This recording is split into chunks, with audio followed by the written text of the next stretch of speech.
Do you have a favorite Pokemon? I know you don't really play Pokemon, but do you have a favorite? I don't know anything. The only Pokemon I know is Pikachu. No, you Is he know a more Pokemon? than that. Yeah, of course. Okay. He's like the Pokemon. Yeah, he's the only one I know. Every time that we get a new set, we're definitely going to do it on camera. Nothing here.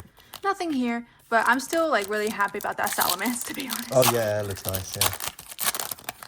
And it's a secret art rare. Like, that one's really good. Very cute.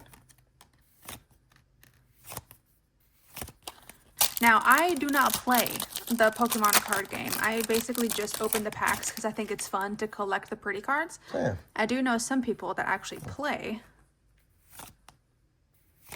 Ooh, cute. Fun rare. This one is Reshiram. Yeah, Reshiram. Reshiram. Oh, cute! Wow. I was hoping we would get this one. Yeah? I love, this is Furret. Ferret, yeah. Furret. I just love this little art rare. He's so cute. I love him.